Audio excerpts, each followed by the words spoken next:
I just want to say to you, there are two things that I brought with me, some notebooks to pass out. Because we can come every year and read poems about peace. But what I want you to do for me is to take one of these notebooks and for 1 year, write your thoughts about peace. In 3 months, we're going to pass around a yellow sheet. Put down your number, your telephone number, or your email. I know I'm old school. I call instead of using email, but I will, if push, use an email, okay? And we will call you for a meeting in 3 months at the Afro-American Historical Museum, where we'll sit down and read. Because what I want you to become is a peace warrior. You understand the idea of a peace warrior? A peace warrior. You are going to do this magnificent thing called peace. Because I love this city called Philadelphia, and we must struggle to stay alive with peace on our tongues, hands, feet, eyes.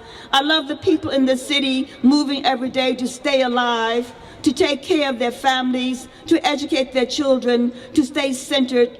Every day, I want you to write 2 or 3 lines about peace, how you promoted peace, how you helped to create what I call peace sites in the neighborhoods, in churches and homes, and have a peace room in our houses. When the discussion gets too heated, go to that peace room and sit and meditate on peace. We want to make peace a way of life in Philadelphia. We're going to pick up what I call peace from neglect, make it central to our lives, help to move lives, help to move it into our bloodstream. And so what I'm calling this is a Philadelphia Peace Journal, a year's meditation on peace. Sister Toni Morrison said again, and I want to repeat that, war needs enemies, peace needs lovers.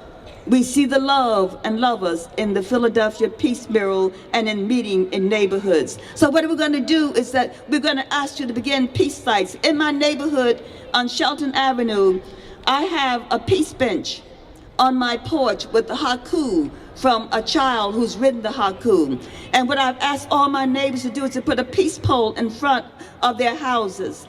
And what we're saying to them is that we're going to designate our block, one block, a peace site, where no violence happens. No violence allowed here. No screaming allowed here. No, none of that, but a peace site. Imagine making peace sites in the city of Philadelphia all over. So I call on all the brothers and sisters here, all of you, to begin to say, go back to your block and begin to make your place a peace site. I talked to my dear pastor at my church, and I asked, will you also do a peace site there? And he said, yes, we'll have a peace site at our churches. There's a church up in Chestnut Hill that they would redo in the tile. I asked them, will you put peace haiku in the back of your church? They have peace haiku now in the back of the church. So you come, you leave the church, you read about peace done by our children.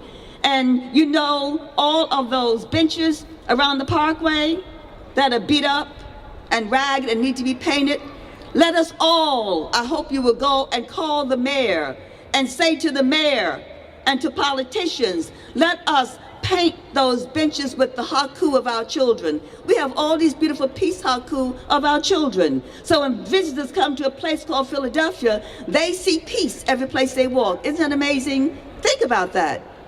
Our children, and in the museums, we want to see peace every place, because this is not just one day of peace. This is about peace every day of our lives in a place called Philadelphia. So let's make this a peace city, huh? Let's make these peace sites, huh? Let us get on and say, this is Philadelphia, and we are about peace, not violence. We're about peace for our children on this earth. Can you say peace? Can you say peace? Can you say peace? Let's say peace. Peace!